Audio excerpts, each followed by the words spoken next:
Fortis Hospitals Bangalore launches Preventive Genomics Clinic, ushering a new era in precision medicine *. Underscore Padma Shri and Padma Bhushan Professor Padmanabhan Balram, former director of IISc, Bangalore, inaugurated the clinic on the occasion of World DNA Day _. Bangalore, 23rd April 2026 *. Fortis Hospitals, Bangalore today announced the launch of its Preventive Genomics Clinic across its Bangalore network, thus reinforcing its commitment to delivering patient-centric, preventive and precision-led care. The clinic was inaugurated by Professor Padmanabhan Balram, Padma Shri and Padma Bhushan, former director of IISc, Bangalore, in the presence of senior clinicians, hospital leadership and distinguished guests. This Preventive Genomics Clinic aims to offer advanced genetic testing, expert counseling and personalized treatment plans, enabling individuals to make informed healthcare decisions based on their genetic profile.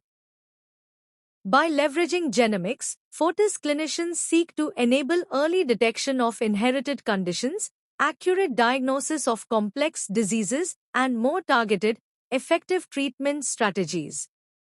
The clinic will offer a wide range of services, including whole genome and exome sequencing, in-depth analysis for diagnosing rare and undiagnosed conditions, hereditary cancer screening, assessing inherited risk for breast, ovarian, colorectal, and other cancers, pharmacogenomics, personalized drug response testing to optimize treatment efficacy, prenatal and newborn screening, early detection of genetic disorders in infants and during pregnancy, cardiogenomics, specialized genetic testing for cardiovascular conditions crucial for families with a history of sudden cardiac arrest, unexplained heart failure, or congenital heart disease, neurogenomics.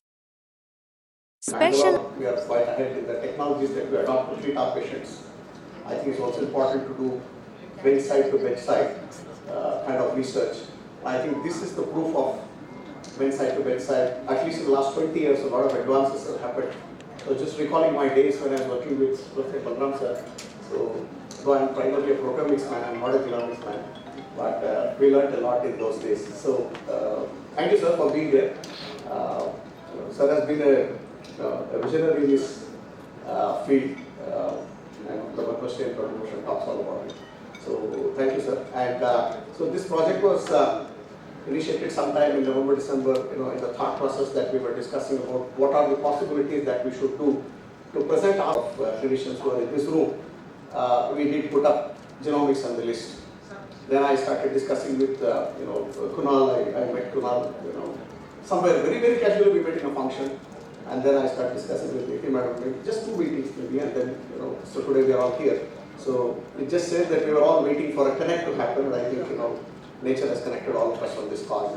So while the flap there tells you what it is all about. The artificial intelligence, the robotic, nanorobotic, and the telerobotics, and also the developing nanosciences, where even the machines will become very different and our ambits will be very different.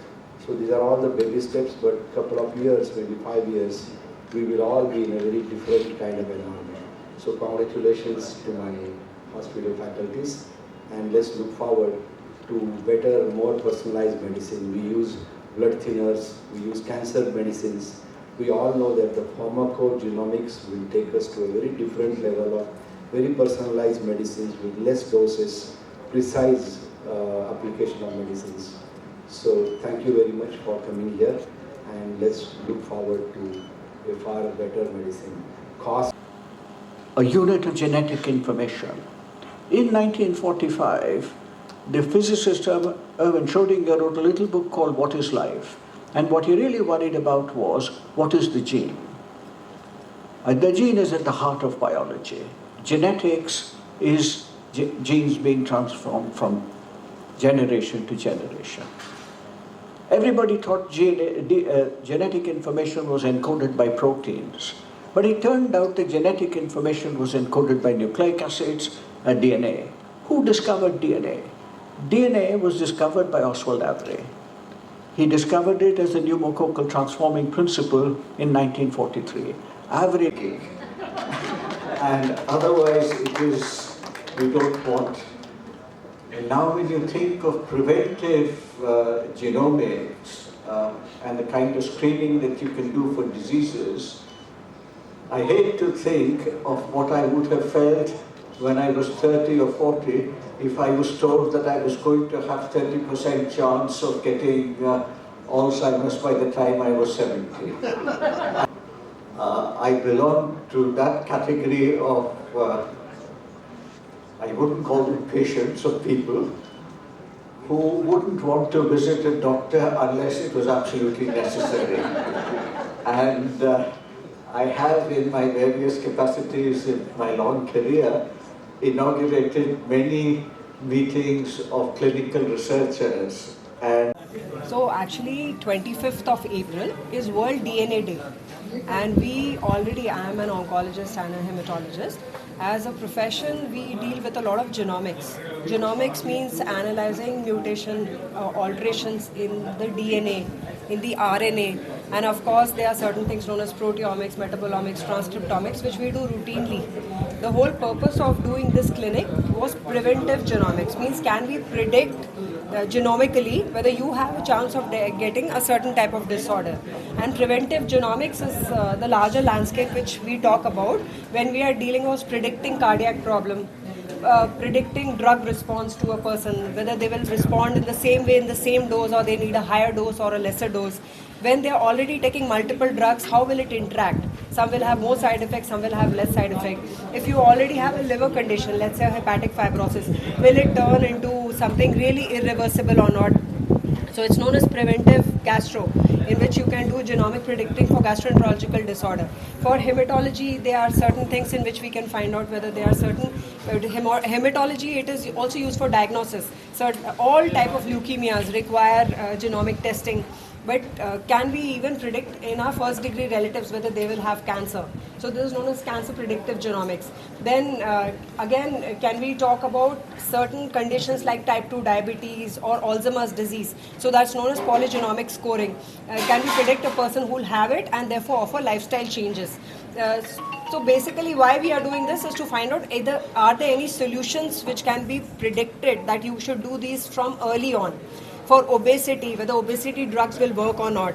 Do you have anything in nutrition that needs to be changed? That is known as nutrigenomics. So finding out solutions by predicting a problem early. If you have a very high risk of a cardiac problem, let's say you may have an early onset cardiac problem, is there any solutions that can be offered in terms of therapy? So the entire purpose of this clinic is to predict problems so that we can offer solutions.